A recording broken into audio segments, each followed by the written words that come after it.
प्रिय भाइयों और बहनों, यीशु मसीह में आप सबको जय मसीह की।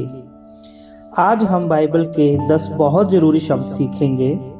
ये शब्द हमें मसीह विश्वास को सही तरह से समझने में मदद करते हैं। और पहला शब्द है पाप। बाइबल कहती है कि हर इंसान पापी है। रोमियो 8:23 में लिखा है कि सब ने पाप किया है और परमेश्वर की महिमा से दूर हो गए हैं। दूसरा शब्द है अनुग्रह। अनुग्रह का मतलब है परमेश्वर का वह प्रेम जो हमें बिना कमाए मिलता है। अफिसियों 2:8 कहता है अनुग्रह से ही हमारा उद्धार हुआ है। तीसरा शब्द है विश्वास। विश्वास मतलब परमेश्वर पर पूरा भरोसा रखना। इब्रानियों 11:1 कहता है विश्वास आशा की हुई वस्तुओं का निश्चय है।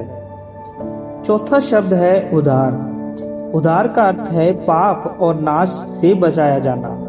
प्रेरितों के काम 8:12 कहता है कि केवल उद्धार यीशु मसीह के द्वारा ही है।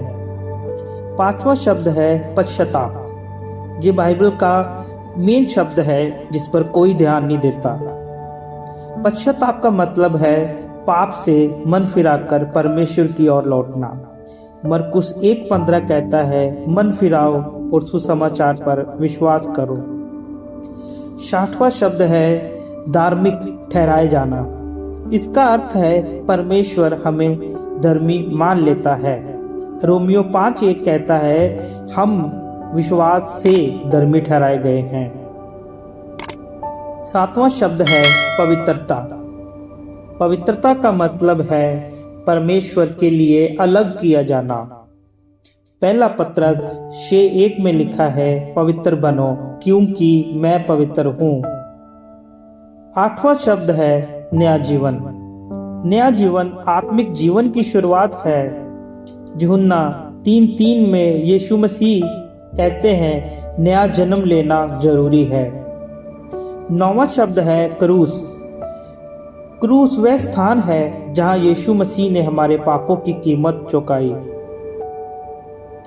पहला कुरिन्थी 1:18 कहता है क्रूस परमेश्वर की सामर्थ है।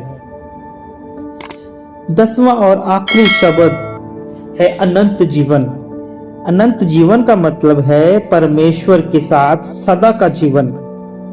यूहन्ना 17:3 कहता है कि अनंत जीवन परमेश्वर और यीशु मसीह को जानना है।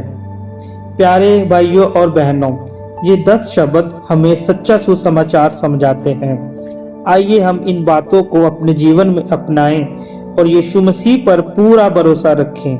परमेश्वर आपको आशीष दे। आमीन।